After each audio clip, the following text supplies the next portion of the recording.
It's 10 o'clock. This is Sky News at 10, our top story. The teenager accused over the Southport stabbings faces a separate terror charge as a political row breaks out over the timing of the announcement. Also tonight, a budget boost for workers as the government announces an inflation-busting increase in the minimum wage. But will it be enough to help families across the country struggling to make their finances add up? Plus, Israel is condemned for banning a UN aid body after 150 people are killed in 24 hours following Israeli strikes in Lebanon and Gaza. Here's one dead body, another one, another here, another there. It's dead bodies everywhere. We'll be live in Washington as Kamala Harris delivers what is being billed as her closing argument to American voters. And we'll take a first look at tomorrow's front pages. That's in our press preview from 10:30 right through to midnight.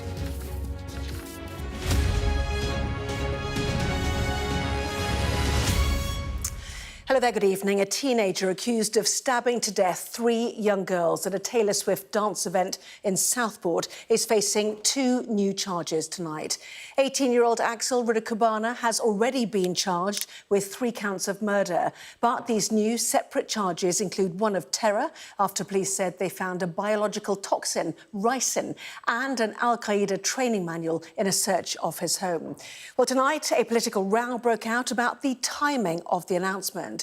We'll have more on that in a moment, but first, our chief North of England correspondent, Greg Milam, has this report. Axel Rudakabana was already facing trial on charges of murdering 3 young girls at a summer holiday dance class. Elsie Stancombe, B.B. King and Elise Aguiar were stabbed to death at a Taylor Swift-themed event in Southport in July.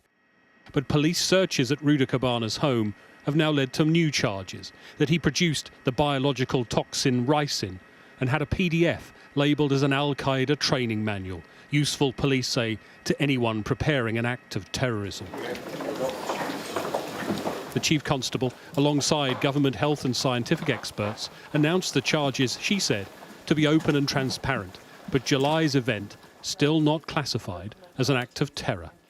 At this time, counter-terrorism policing has not declared the events of the 29th of July a terrorist incident. I recognise that these new charges may lead to speculation. The matter for which Axel Rudakabana has been charged under the Terrorism Act does not require motive to be established. Ricin is a highly potent toxin. What was found, police say, posed a very low risk to the public. They are confident no one was harmed. There was no evidence that any victims, responders or members of the public were exposed to ricin, either as part of the incident or afterwards. Our detailed initial risk assessment judged that the risk to the community and to the wider public was low. The incident in July was followed by days of violent disorder. The police have urged people to avoid rumour and speculation and not believe what they see on social media. The Chief Constable also offered reassurance to the community here in Southport and beyond that they remained committed to getting justice for the families of those 3 young girls who died, the 10 who were injured and the others who were present that day. A reminder of the people at the very heart of what happened here. Axel Rudakabana will appear in court to face the new charges tomorrow. He was already due to go on trial in January. The police urging everyone not to lose sight of the families who lost so much here. Greg Milam, Sky News, Southport. Well, you heard there in Greg's report that police warning for people to ignore rumour and speculation about today's charges. That warning was echoed by the Home Secretary, Yvette Cooper. In a statement, she said these additional charges will undoubtedly be distressing for people in Southport. The most important thing is to get justice for Bibi, Alice and Elsie and their heartbroken families and all those affected by the attack, and nobody should put that at risk. But that hasn't stopped politicians commenting on the timing of the announcement, including several senior Conservatives. Our political correspondent Liz Bates has been talking to one of them. And Liz, this is Robert Jenrick. What's he said?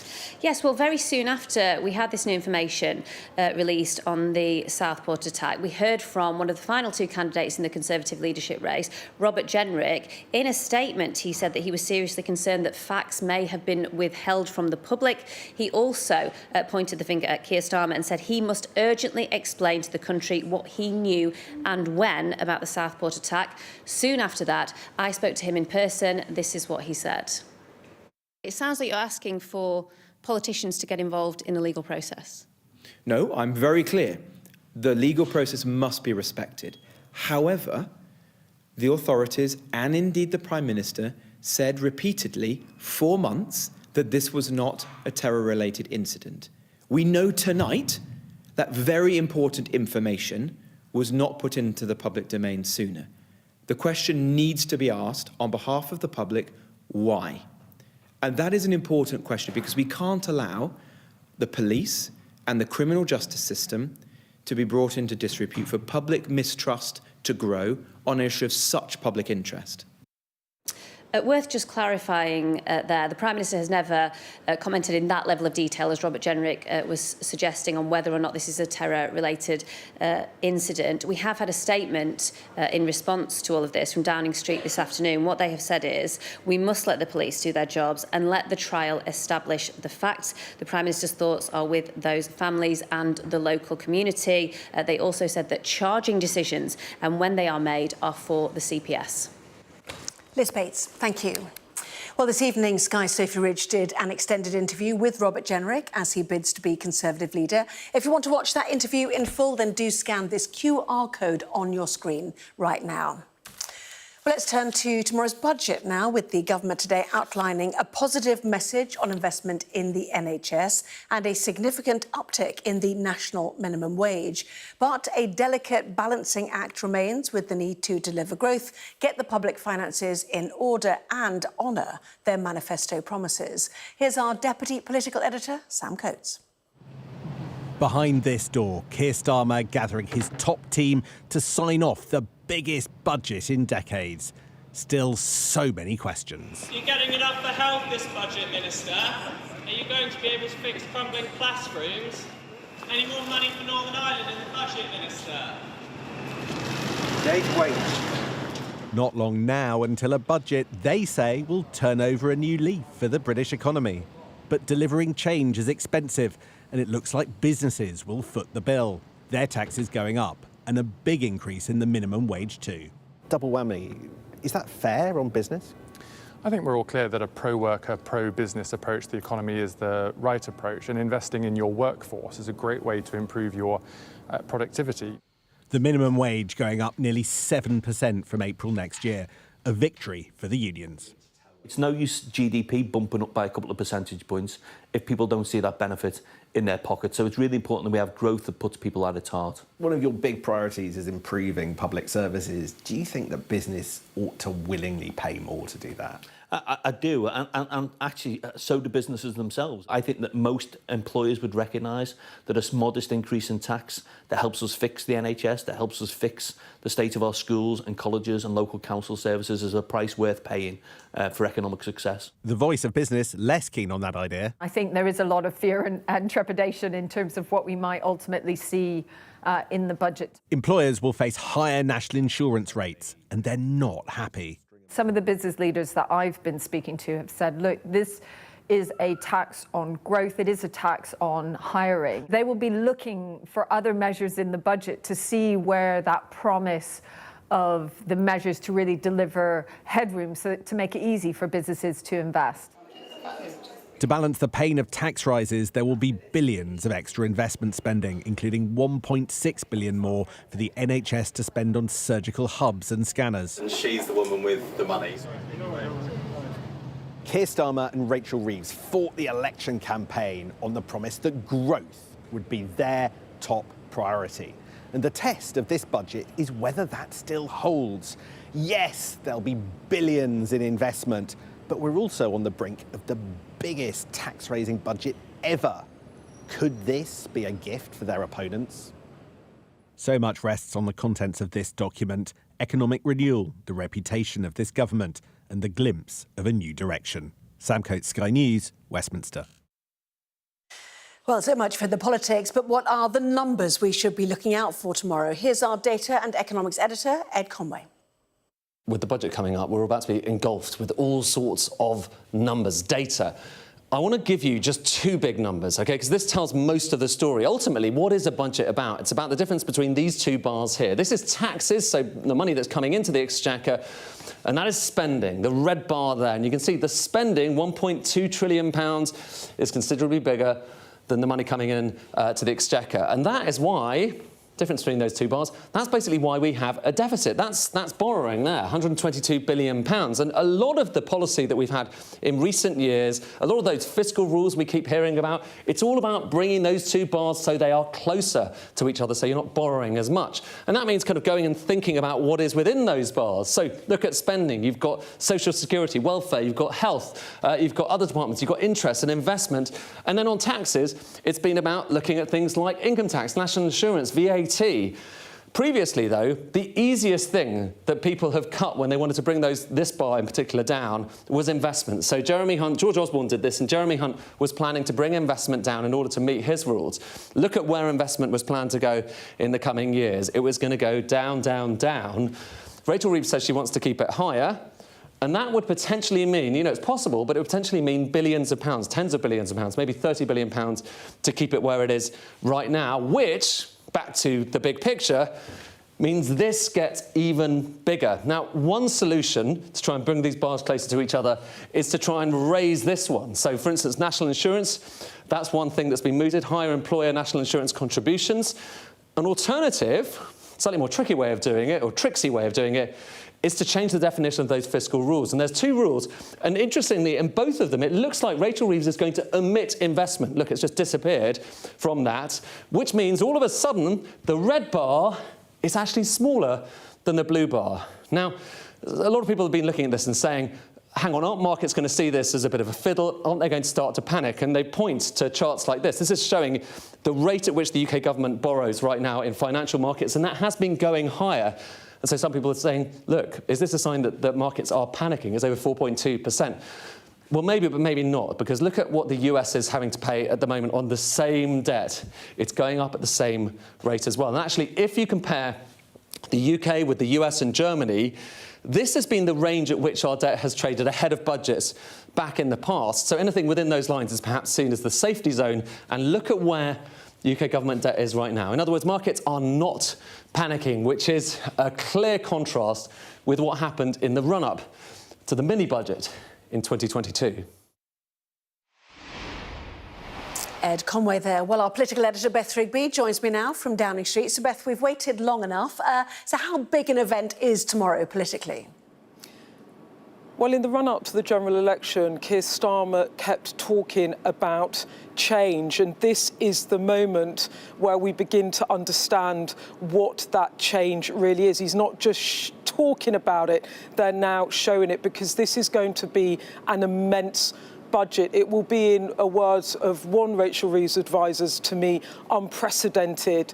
It will herald potentially some of the biggest tax rises ever seen in a budget, and it will also be a massive borrowing budget too, as Rachel Reeves changes the borrowing rules in order to borrow tens of billions of pounds to invest in Britain's infrastructure, its hospitals, its schools, to generate growth. So this is quite simply an enormous moment and a defining moment for the Labour government. And I think they will frame this as a moment where they will pledge to rebuild Britain, evoking the post-war era when the Labour government had to build Britain back from the ravages of the Second World War. That's how they want to frame it.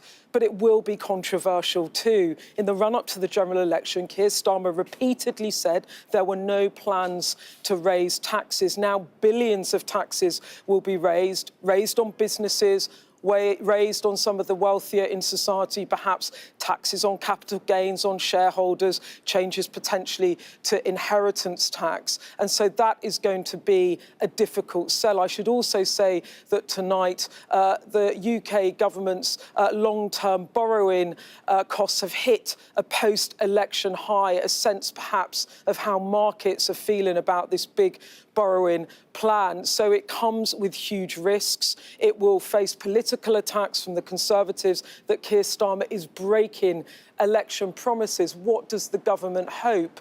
That they come out of tomorrow trying to show the British public that there is a new settlement where they will borrow to invest, they will protect the NHS, they will protect workers' pay slips, and in return they can rebuild Britain. It is a huge gamble. Keir Starmer will be hoping that he now has 5 years in which to make good on the pledges, and by the time the next election comes round, voters will forgive him for breaking manifesto pledges. Plenty more from you, of course, tomorrow. Beth, thank you very much indeed, live there in Downing Street. Well, how will all this translate to what people are feeling in the real world? Our national correspondent, Tom Parmenter, has spoken to two families who take home very different salaries and both feel they're struggling to keep up with bills and finances. Food? They're the bills that hit hard every month. And Lowry, like many, is struggling to make it work. It's almost like you're drowning daily, trying to find money. To understand it, we mapped it out. When you look at it like this and you realise that every penny you have coming in is paying just bills, it's the big amounts, these, you know. It's actually quite frightening. Which of these is the hardest to wrestle with? I think energy, because the energy, I never get on top of it. She's a single mum who works part-time in Lancashire and receives universal credit, but just can't keep up. I mean, there's days I don't have any money in the bank at all. So when the bills are paid, there's nothing left. At all? Nothing. Nothing. Often. If she worked more hours, she would lose things like her council tax exemption. This battle to keep afloat is painful. I've become so numb to the outside world and living and everything now, I almost feel like I'm detached. So really detached, emotionally detached from things. My daughter apologises on a regular basis if she asks for anything. And children shouldn't be having to do that. She shouldn't feel like she's done something wrong to ask for something. These types of costs present challenges to households all over the country, whatever their income, whether they're in the kind of struggle that Lowry's in, whether they're just trying to get by on a living wage, or indeed, if they're a family with two good incomes. Like the Matthewmans, who live in Essex with their 3 daughters. Let's start with food. 800. Tracy teaches in a primary school and Chris looks after the fleet of vehicles his company uses. He's got a spreadsheet to manage everything they have to pay for. School dinners, breakfast clubs, school trips, childcare, birthdays, netball club, everything. I think he's on there every day normally, tinkering with it in some way, seeing where we can save money. Their combined income means they should be comfortable. We are only one paycheck away from not being able to afford all of the things on our budget. I don't feel like there is an end, and I don't feel like there's a fix. I think something drastic has to happen. The percentage of the cost of living is going up compared to our wages, and everyone's just expected to accept that. Everyone's expected to just carry on and somehow manage. But there are lots of families that can't manage. That struggle has become far too normal for millions across this nation. They're looking to the Chancellor for help. Tom Parmenter, Sky News. And a reminder, you can watch full coverage of the budget tomorrow from 10 a.m. live on Sky News. Well, to the Middle East now, and at least 90 people have been killed in Israeli strikes in northern Gaza. And the ongoing humanitarian crisis inside Gaza could be set to deteriorate further after the Israeli parliament passed legislation to ban the UN relief agency UNRWA. Here's our Middle East correspondent, Alistair Bunkle.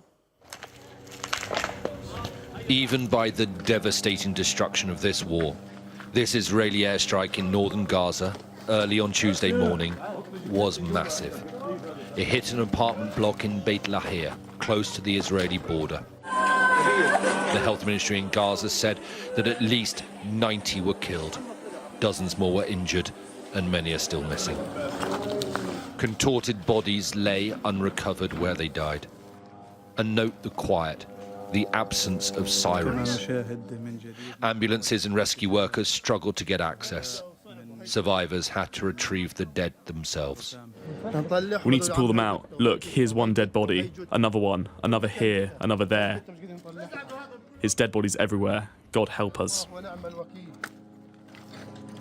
If it is even possible, life in Gaza could be about to get more miserable. The Israeli parliament has voted to ban UNRWA, the UN agency which provides basic services like education and healthcare to Palestinians, not just in Gaza, but in East Jerusalem and the occupied West Bank too. The humanitarian operation in Gaza, if that unravels, that is a disaster within a series of disasters and just doesn't bear thinking about, because we're in a situation where we are the backbone of the aid operation. Israel has repeatedly claimed that UNRWA is a front for Hamas in Gaza. Most international countries disagree. Sharon Haskell is one of the Israeli politicians who brought the bills against UNRWA to the Israeli parliament. It sits at the core, the foundation of the Israeli-Palestinian conflict. If that is not changed, our reality, our future for Israelis and for Palestinians is not going to change. It's only going to turn out every few years another round of violence, another few years another round of violence. And in order to change that, we have to change UNRWA. In 90 days' time, UNRWA will be banned from operating in Israel and East Jerusalem. But there will be a wider impact on its operations, affecting all Palestinians. This is the UNRWA headquarters for East Jerusalem and the West Bank. Now, because Israel's severing diplomatic ties with the agency, many of its 4,000 staff will no longer be able to get visas or permissions to work here. This compound will have to close in 90 days' time, and they won't be able to coordinate with Israeli authorities to provide services to millions of Palestinians in occupied East Jerusalem and the West Bank. Israel says it will find ways around UNRWA to deliver aid to Gaza, but hasn't said how. Neither have they said who will fund or run Palestinian schools, hospitals, or civilian services. And that is why, say Israel's critics, this feels like an act of collective punishment for millions of Palestinians. Alistair Bunkle, Sky News, in East Jerusalem. Meanwhile, 60 people have been killed in Israeli strikes in Lebanon as Hezbollah today made the first steps to rebuild its shattered leadership by appointing a new head. Sky's Ivor Bennett sent this report from Beirut. This is the moment Hezbollah began its search for a new leader. The assassination of its figurehead, Hassan Nasrallah, in a Beirut suburb last month. An Israeli onslaught that's left Hezbollah scrambling to regroup. A week later, more strikes and another assassination. This time, Nasrallah's supposed successor, Hashem Safiuddin. But there is one man Israel hasn't got, Naim Qasim. A deputy chief for decades, he was the perennial number 2. But now the survivor has risen to the top. And comments he made last month suggests he's not going to change course. The Islamic resistance will continue to confront the Israeli enemy, supporting Gaza and Palestine, defending Lebanon and its people, and responding to the assassinations and killing of civilians. But despite his rhetoric, Hezbollah's position right now is not one of strength. Hamas has described Qasim's appointment as proof of Hezbollah's recovery, but in reality it feels more like proof of its lack of options. Israel has decimated the group's leadership, and it's thought Qasim's no longer even in Lebanon because that threat of assassination remains. It was after the visit of Iran's foreign minister to Lebanon that reports surfaced Qasim had fled to Tehran. spirited away, it's believed, on the minister's plane. All the while, Israel's attacks continue, the latest in the eastern Baalbek region, where Hezbollah holds sway. Lebanon says at least 60 people were killed, including women and children. In Beirut, many want revenge. God gives power to our fighters on the front. This is our only hope. We lost a lot of martyrs, a lot of children and elders. We lost houses, and we definitely won't accept Israeli, Zionist decisions, no matter how long the war lasts. And it seems it will last for some time yet. A change in leader, but not landscape. Ivor Bennett, Sky News, Beirut. Well, the clock has now ticked down to under 1 week to the US presidential election. Kamala Harris is making what her team have dubbed her closing argument tonight in Washington. And the location is rich in symbolism. The very place from where Donald Trump held his Stop the Steal rally back in January 2021. We'll speak to our correspondent, Martha Kellner, shortly. But first, she's been taking a look at the Vice President's remarkable journey to the very threshold of the Oval Office. San Francisco is the city which shaped Kamala Harris's career. First as a prosecutor, then a politician. But what do the people who knew her then say of her now? In downtown, Sam's Grill and Tavern is an institution, the regular Thursday lunchtime haunt of former San Francisco Mayor Willie Brown. Brown is a former boyfriend of Harris. They dated between 1994 and 1995. At the time, Brown was 60 and Harris 29. Brown was the most influential politician in the city. At campaign events, confusion sometimes greeted their relationship. Are you his daughter? There was obviously a big age gap. How did she deal with that? I think that there was a great friendship that blossomed. Their relationship, though, is being used as a battering ram by some on the political right. How does it make you feel when you hear certain members of the Republican Party suggesting that she exploited her romantic relationship with you to succeed? She'll ultimately be measured on her own performance. She would always be focused on, I'm going to win it. Harris's first political job in San Francisco was as district attorney, a key role in prosecuting criminals. But just 4 months in, the murder of a policeman changed everything. When that suspect opened fire on both of them. 29-year-old Isaac Espinoza was gunned down by a gang member. Harris chose not to seek the death penalty.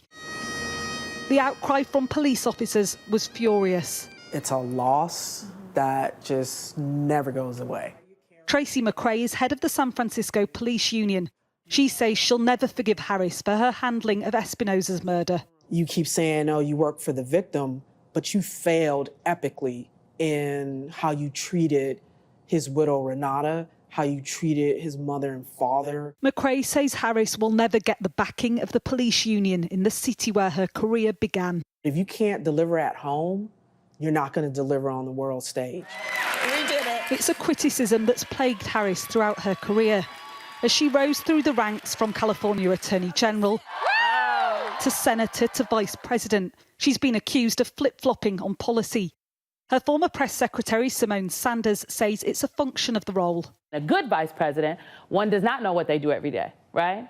It's not the job of the vice president to be out front making policy. And it has been 30 years in America since a sitting vice president has ran for president. It's been a campaign like no other. Kamala Harris had just 100 days to tell America and the world who she is. Her friends and family believe she can be a world leader. But has she convinced enough of this country? A question which will soon be answered. Martha Kellner, Sky News, San Francisco. Well, meanwhile, Donald Trump today used a campaign event to claim Kamala Harris launched what he called a coup against Joe Biden.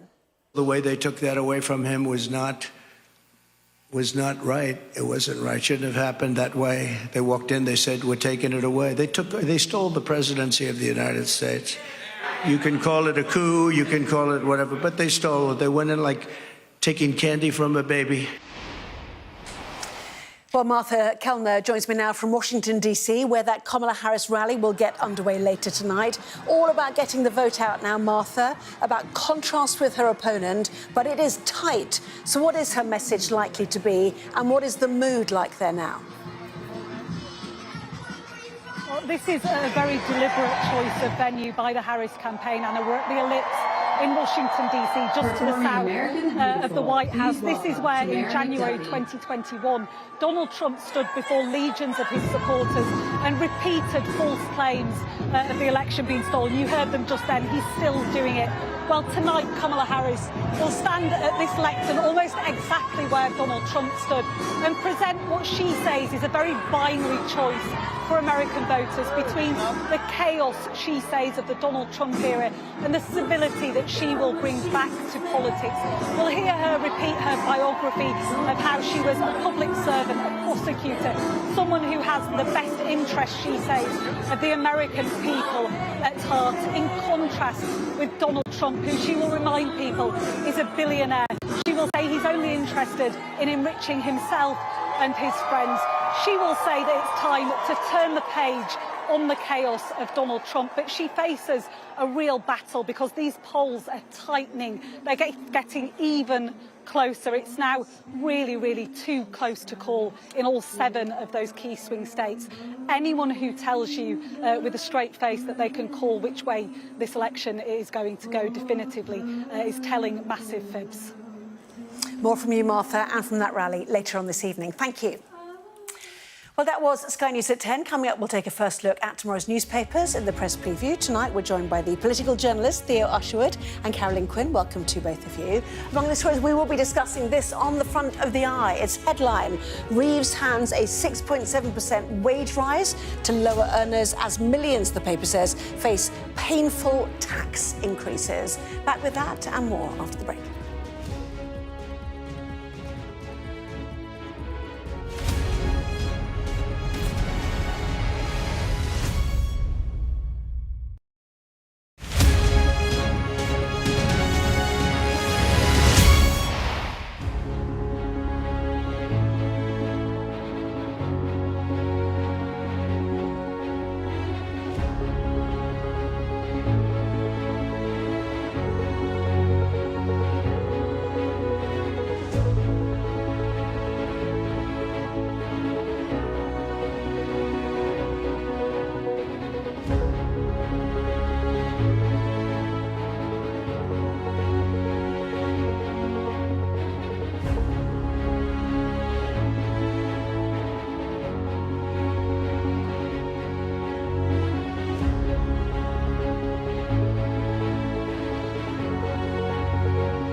I say, bring it on. With America divided and tensions running high, get ready for an election like no other.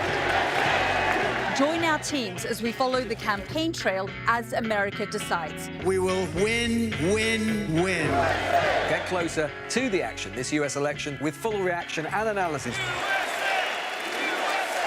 Sky News, the full story first. Well, this is Sky News. In just a moment, the press preview, a first look at what is on the front pages. First, though, a reminder of our top stories this evening. Rachel Reeves is expected to say that there are no shortcuts to driving the economic growth in her first budget as Chancellor tomorrow.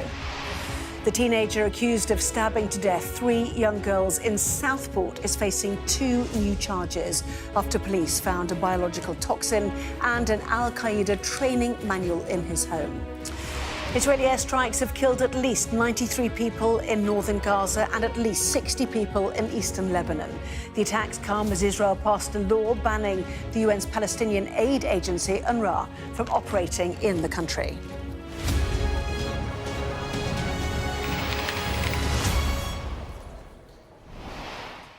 Hello there, you're watching the press preview, a first look at what is on the front pages. Time then to see what's making the headlines with the political journalists Theo Ushwood and Carolyn Quinn. Welcome and great to see both of you. So let's see what's on the front pages then, starting with the Metro. It leads with the separate terror charges faced by Southport murder suspect Axel Rudikubana after police said a biological toxin was found in his home. The Telegraph also reports on the additional charges faced by the 18-year-old.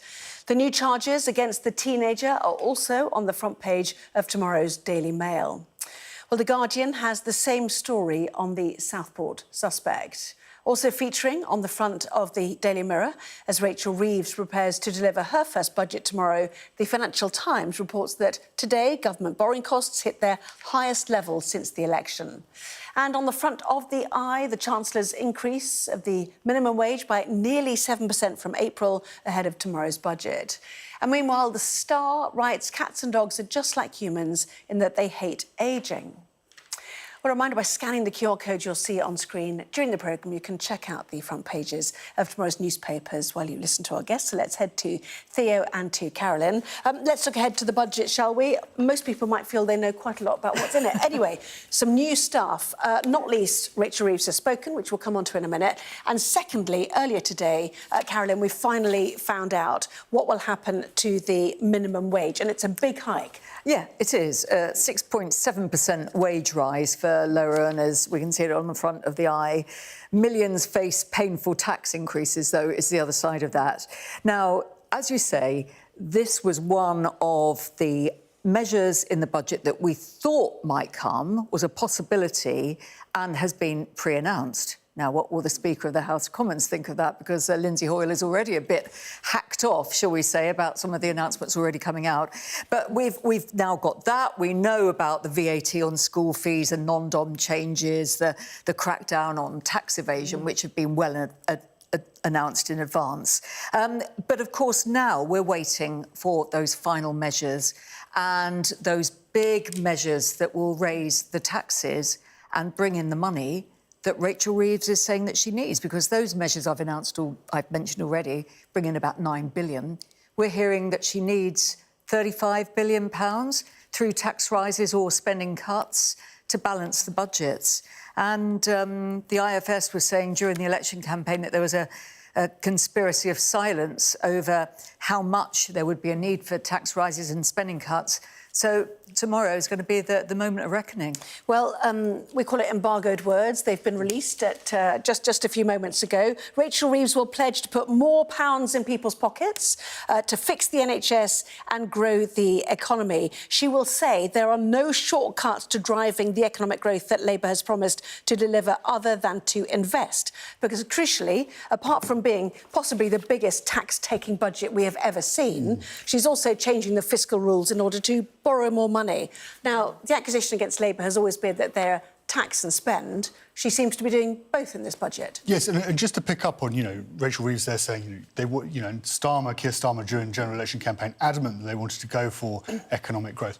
Economic growth comes from businesses taking on new employees, paying them a decent wage, and then, of course, those employees can pay tax, which then leads to higher revenue. So 0.5% uptick in GDP, you're looking around an extra £30 billion in revenue coming into the Treasury.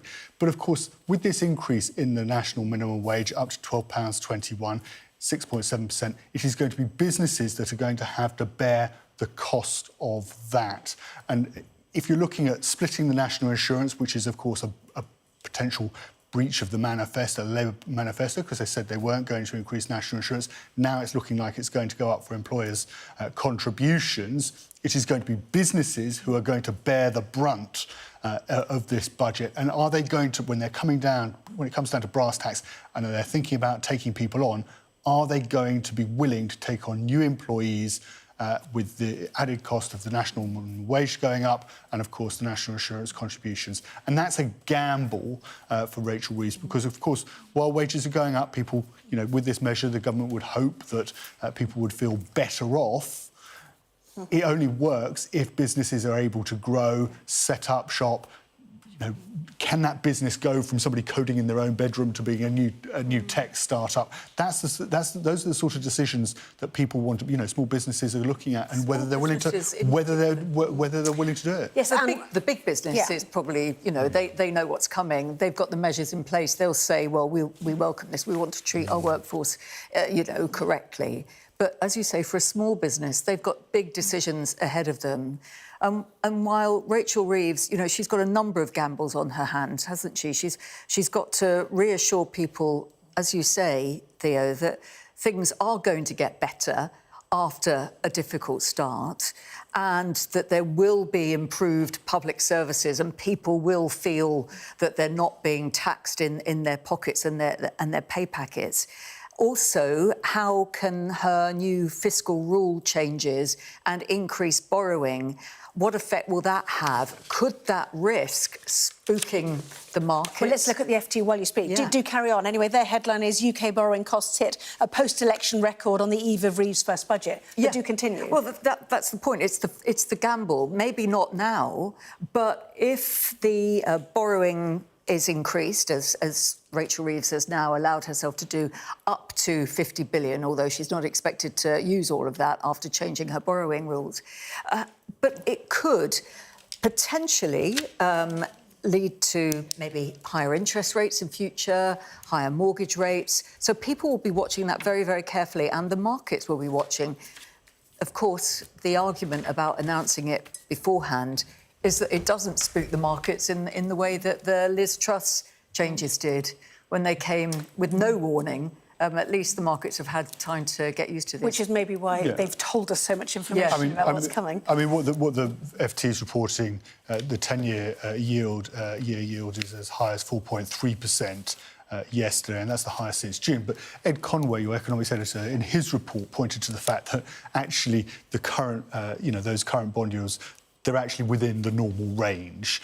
If you look at what happened 2 years ago with Liz Truss's budget, and suddenly they were, you know, the yields spiked in a response to that mini budget, it was a very different picture. But absolutely, to Karen's point, if everybody is going to be looking closely at what happens to, government borrowing, the cost of government borrowing, because if you're paying, if the government is spending extra on borrowing more money in the form of higher interest rates, then that, of course, is going to mean that's money that can't be spent on the NHS or can't be spent on invested in public services, but also the knock-on effect that's going to have on mortgage rates as well.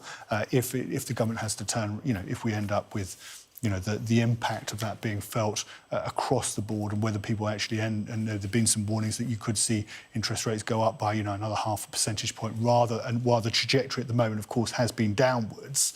That would be a disaster. I don't think we're in that place. Not yet. But that is something that will be at the back of the minds of mandarins in the Treasury. So more words from Rachel Reeves that have been released now. An economy that is growing, creating wealth and opportunity for all, because that is the only way to improve living standards, and the only way to drive economic growth is to invest. And clearly the government will invest, but so too they want private firms to invest alongside them. And as you have pointed out, they'll be clobbered by employers' national insurance, by the rising minimum wage, and by workers' rights rules changes, which we've already had.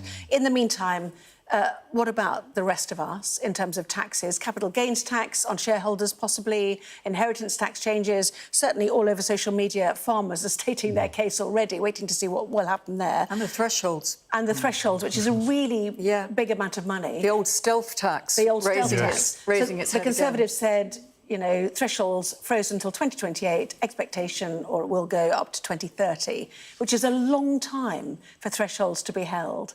And, you know, it stops people taking on extra work, is the point, isn't it, with these cliff edges? In the meantime, any gainers? Let's take a look at the department here. Ministry of Defence, Carolyn. Chancellor gives the armed forces a £3 billion boost. This is the Telegraph. Yeah, but it's still not the 2.5% of GDP that has been promised. So I think the armed forces will say, well, thank you very much for the £3 billion boost, but it's still not what we've been asking for. Keir Starmer last week said that he would set out plans for hitting the figure in due course, but he hasn't given future details about when. And I think it just reminds us that we hear a lot about money going into the NHS, and Wes Streeting has been out today. Tomorrow, no doubt, there'll be proclamations about how much is going into the NHS. What about the unprotected departments? We're mentioning defence here, where they've got some sort of commitment, it looks like. But what about local government? And what about justice?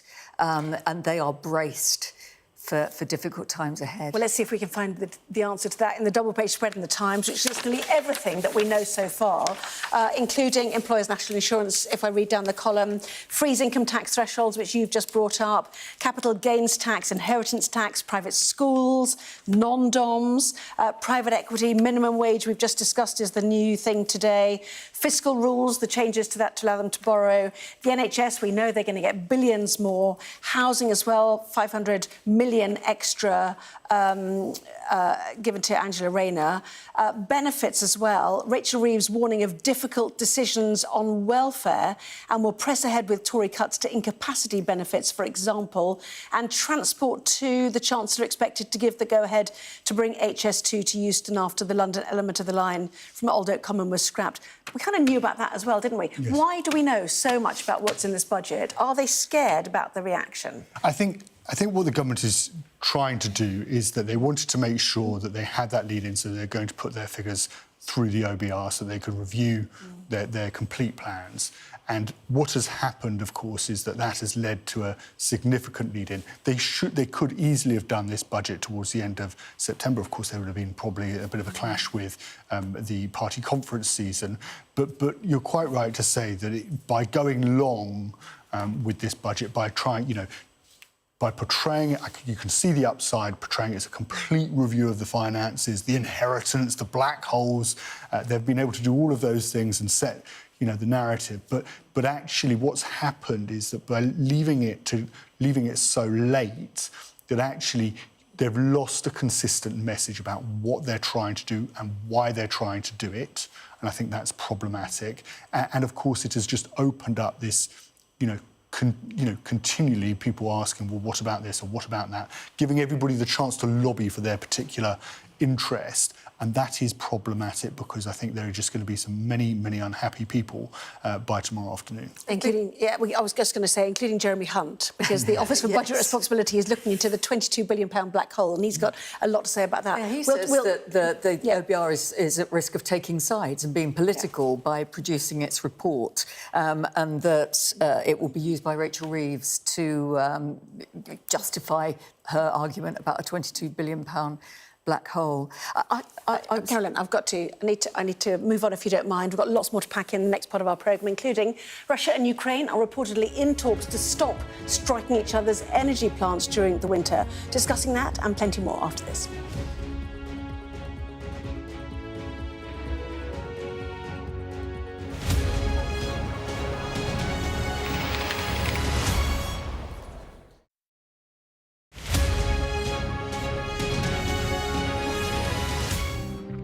I'm Martha Kellner and I'm Sky's US correspondent based here in Los Angeles. Sky News, the full story first. I'm Martin Brunt and I'm Sky's crime correspondent. I'm David Blevins, and I'm Sky's senior Ireland correspondent. I've spent 30 years reporting the journey from conflict to peace. Free wherever you get your news. I'm Neville Lazarus, and I'm Sky's reporter based in Delhi. Weeknights on Sky News. This is your chance. Tell people. Welcome to the Politics Hub. Our police force has apologised. If you want to find out about Grimsby, you come to the docks.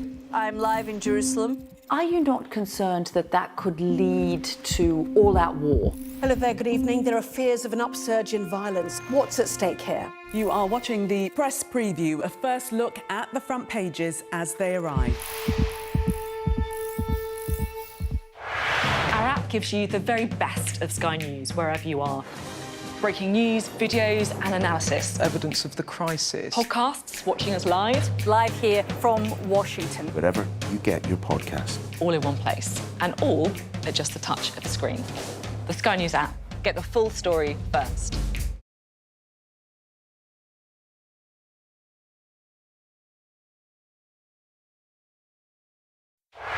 Play Sky News. From the Sky News Centre at 7. Now that you're up to date, we can go into a bit more detail. Things can change incredibly quickly. Taken by surprise. Have you ever known a moment like this in British politics before? Yes. Cheers. We'll start with breaking news. Let's get the latest on the ground. So, by the end, we'll hopefully all understand what's going on in the world just that little better.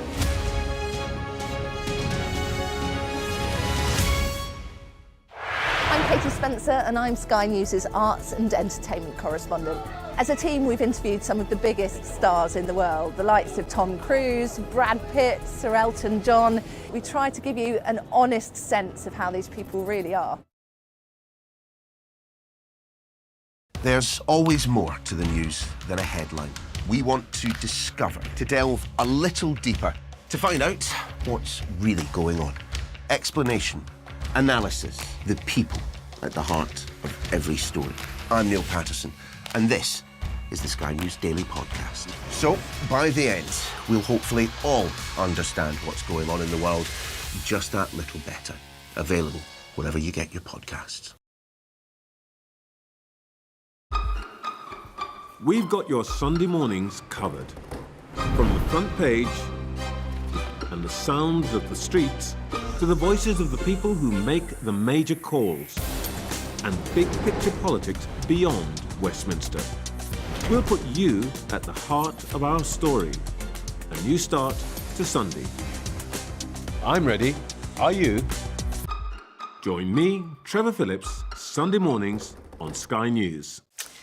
Well, welcome back. You are watching the press preview with me once again, Theo Ushwood and Carolyn Quinn. Welcome back to both of you. Theo, let's go back to the Financial Times, shall we? And this is about the Ukraine war, but specifically the suggestion that Kyiv and Moscow are in talks to stop striking each other's energy plants as winter looms, which in itself is, seems an extraordinary development. Yes, it's a fascinating development being reported on the front of the FT, saying Kyiv was seeking to resume Qatar-mediated negotiations that were taking place before August, in August, but were derailed by Ukraine's invasion of Kursk, but now they're looking to reignite those talks in order to ensure that there's some sort of agreement with Moscow.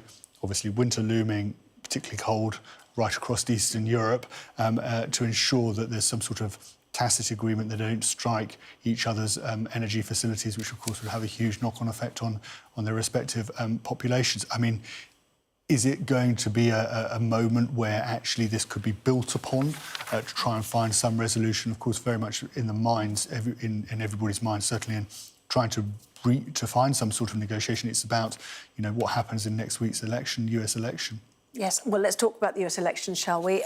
We're in the closing arguments phase, we're told. Madison Square Garden was the choice for Donald Trump. We've got Kamala Harris expected outside the White House in the very spot where Donald Trump rallied his troops, one might say, before January the 6th.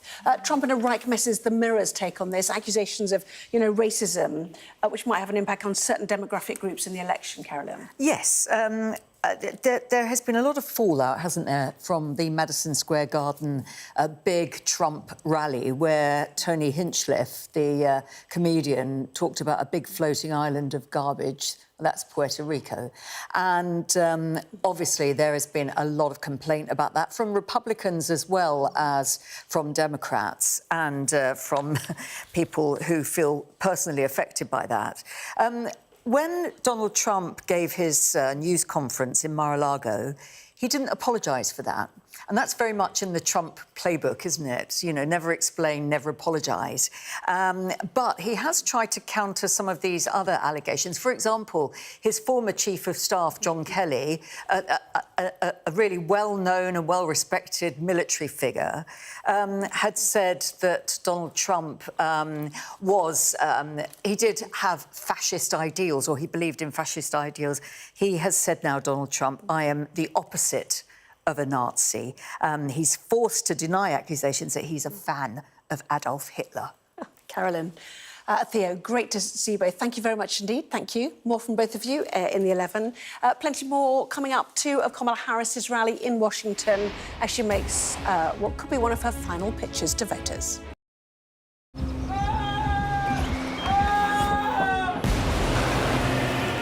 Significant day of this conflict. They keep telling us that they want aid. And this is what's left of it. Heavy vehicle. Why only in America? People want their country to work. Just want a job in a normal life. Why are these homes empty? I want you to be honest with people. That has happened within minutes. Sky News, the full story first. Free wherever you get your news. I say, bring it on. With America divided and tensions running high, get ready for an election like no other. Join our teams as we follow the campaign trail as America decides. We will win, win, win. Get closer to the action this US election with full reaction and analysis. Sky News, the full story first.